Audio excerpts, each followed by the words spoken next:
Welcome back. Our sponsors at Farmington Gardens are welcoming you to In Harmony. It's their curated collection of Japanese maples. This is the first time that the public will have access to this collection, so we stopped by Farmington Garden to chat all about the upcoming event. Jay, thank you so much for having me out. And thanks for coming out, Ashley. It's good to see you again. It's good to see you too. So we are here talking about Japanese maple, and you guys have this event called In Harmony. That's right. Tell me how you came up with that name, though. So we wanted to create a museum-style exhibit for our Japanese maple collection because we're one of the largest growers of Japanese maples in the area, and we have a lot of interesting, unique, collectible, and rare varieties. And we wanted a chance to actually show those off to the public instead of just our usual wholesale operation. So we put together a whole exhibit, and what better encapsulates the idea of living with nature than being in harmony with nature. So that's why we created that name. So our display encompasses all of the senses, all of the elements, so that you really do have a more relaxed and enjoyable experience as you peruse our different collections. Yes, you guys are very relaxed here. We have some Buddhas in the background. We are relaxed. Now, talk to me about the Japanese maple, because people go crazy over them. We have collectors out there, and this is the first time you guys are opening it up to the public. Right. What makes it so special?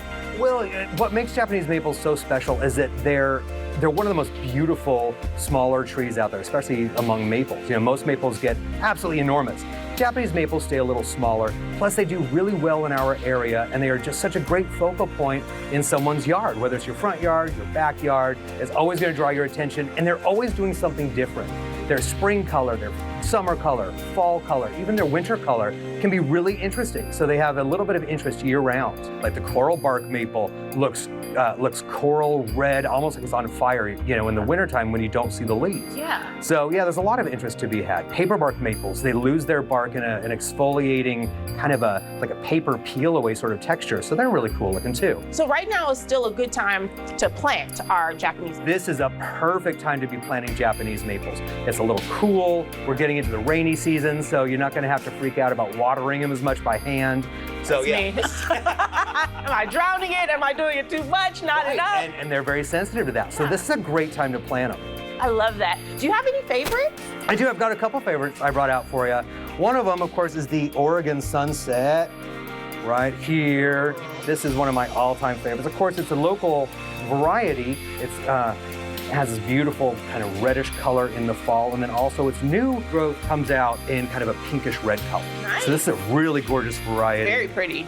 And then, of course, Taylor is absolutely exquisite. It turns pink in the spring and then pink again in the fall. This is an absolutely gorgeous one, and it stays small, so you can keep it in a container if you want to have a patio garden or you've just got a small space. This is a really good choice for that area. Oh, nice. This looks like it would be easy for me to take care of. You know, as long as you don't overwater them, make sure they have well-drained soil. They don't want to be soaking wet. Okay. They don't want to be bone dry either, though. So once you find that mix, they're going to do great. Oh, I love that. That's perfect. What would you tell someone who, because you guys are opening this up to the public for the first time, if someone wanted to come out, what would you point them in the direction for the first time?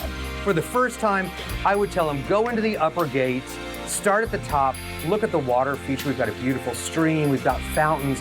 Look at all of the pottery, all of the different statuary we have scattered around as well.